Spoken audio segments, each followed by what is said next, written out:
ভালোই ভালোই বলছি। আপনি কি কানে শোনেন না? হয়তো তোমার ভাইকে এই বাসা থেকে বের করবা, নয়তো আমি কিন্তু বের হয়ে যাব। এই বাসা থেকে যদি বেরিয়ে যেতে হয় তাহলে উনি বেরিয়ে যাবে, আমার ভাই বেরিয়ে যাবে। চলে যা বলছি, তুই যা।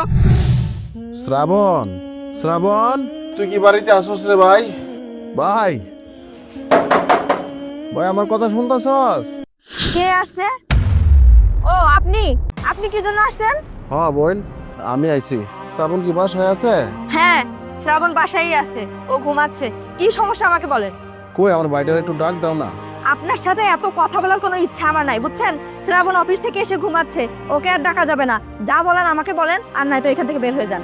আমি অনেক অসুস্থ, এখানে চিকিৎসা করবো বলে, কিছুদিন থাকবো বলে এখানে আসছি, আর তুমি আমার সাথে এইভাবে ব্যবহার করতেছো। আপনি কি ভালো কথা বলছেন না? এই আপনি কি চান যে আমি আপনার সাথে খারাপ ব্যবহার করি? এই আপনি কি জানেন না যে আমি গ্রাম থেকে এই শহরে আসছি একটু ভালো থাকার জন্য? এইখানে এসেও কি আপনাদের জন্য কি শান্তিতে থাকতে পারবো না? এই আপনি কি আমাদেরকে শান্তিতে থাকতে দেবেন না? আমার এখানে আসছে চিকিৎসা করার জন্য। চিকিৎসা করার জন্য না কিসের জন্য আসছেন সেটা তো আমি খুব ভালো করেই জানি। এখানে থাকবেন আর বসে বসে বেশি বেশি খাবেন, বুঝছেন? এই প্ল্যান করে তো আসছেন আপনি। আমি সব কিছুই বুঝি, বুঝছেন? ভালোই ভালো বলতেছি, শ্রাবণের সাথে কথা বলার আগেই এখান থেকে বের হয়ে যান, না হলে কিন্তু আপনার সাথে খুব খারাপ হয়ে যাবে। আপনি কি ভাবছেন আপনাকে সেবা যত্ন করবো, সবকিছু করবো? হ্যাঁ, কিভাবে ভাবেন আপনি এটা? যান, যেখান থেকে আসছেন সেখানে চলে যান, আর একটা কথাও বলবেন না আপনি। ভালোই ভালোই বলছি। আপনি কি কানে শোনেন না? আপনাকে বলতেছি না বের হয়ে যান, আর কোনোদিন যেন এই বাসায় না দেখি। বের হন, যান, বের হন। কি হয়েছে মিষ্টি, তুমি চিৎকার চেঁচামেচি করছো কেন এর সাথে? দেখো, তোমার ভাই মনে হয় চায় না যে আমি এই শান্তিতে থাকি, বুঝছো? গ্রাম থেকে আসছে তো এখানে একটু শান্তিতে থাকার জন্য, এখানে মনে হয় শান্তিতে থাকতে পারবে না জন্য আবার চলে আসছে বাসা থেকে। আমরা যে শহরের মানুষগুলো একটু সুখে থাকবো, তোমাদের মতো গ্রামের লোকদের জন্য সেটা আমরা পারি না। একটু বিপদ আপদ হলেই চলে আসো টাকা পয়সার সাহায্য চাওয়ার জন্য। কি এমন হয়েছে যে তোমার গ্রামে থেকে এখানে আসতে হবে আমাদের সংসারে অশান্তি করার জন্য, বলো তো? বিশ্বাস কর, তোদের সংসারের মধ্যে যে অশান্তি হবে এটা আমি কখনোই চাইনি। আমি খুব অসুস্থ, তুই আমার একমাত্র ভাই, তাই আমি এখানে আসছি তোর এখানে থেকে আমি চিকিৎসা করব। দেখ ভাই, এটাই ছিল আমার উদ্দেশ্য, আর আমার না পরানটা কান দেয় তোকে দেখার জন্য। শোনো, তোমাদের এসব উদ্দেশ্য না আমি খুব ভালো করে জানি। তোমাদের এসব পরাণ কান্দের কথা বলে তুমি আসো এখানে টাকা পয়সা চাওয়ার জন্য, তাই না? আমার বউয়ের মনটা খারাপ করে দেওয়ার জন্য তুমি এখানে এসেছো। ও বাড়ি থেকে এখানে আসছে একটু সুখে শান্তি থাকার জন্য। আমার বউকে আমি অনেক ভালোবাসি, তোমাদের জন্য ওর মনটা আমি খারাপ করে দিতে পারবো না। তোমাদের আর এসব কথা না আমার একদমই ভালো লাগতেছে না। হয়তো তোমার ভাইকে এই বাসা থেকে বের করবা, নয়তো আমি কিন্তু বের হয়ে যাব। এত কথা বলিও না। এইসব তুমি কি বলছো বলো তো? তুমি আমার বাসা থেকে বেরিয়ে গেলে আমি কার সাথে থাকবো? শোনো, এই বাসা থেকে যদি বেরিয়ে যেতে হয় তাহলে উনি বেরিয়ে যাবে, আমার ভাই বেরিয়ে যাবে। তুমি এখানে দাঁড়াও, আমি বের করে দেওয়ার ব্যবস্থা করছি। ঠিক আছে,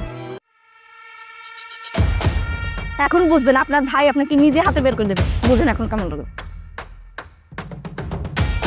এই নাও ব্যাগ। আরে শ্রাবণ, এটা তো আমার ব্যাগ, তুমি আমার ব্যাগ কেন নিয়ে আসছো? হ্যাঁ, তোমার ব্যাগ, তুমি না বলে তুমি চলে যাবে? নাও ব্যাগটা নিয়ে চলে যাও। আমি চলে যাবো মানে? তুমি সব কি বলছো শ্রাবণ? ও, বুঝতে পারছো না তাই না যে আমি ঠিক কি বলছি? ঠিক আছে, আমি তোমাকে বুঝিয়ে বলছি। তুমি কাকে আমার বাসা থেকে বেরিয়ে যেতে বলছো? এই ভাইকে, যে ভাই কি না আমাকে নিজে না খেয়ে আমাকে বড় করেছে। এই যে আমি এত বড় বড় ভার্সিটিতে পড়েছি, আমি এত ভালো চাকরি করছি, কার জন্য জানো?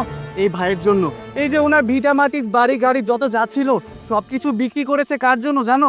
আমার জন্য। সেই ভাইকে কিনা তুমি আমার বাসার গেটের সামনে থেকে দূর দূর করে তাড়িয়ে দিচ্ছিলে।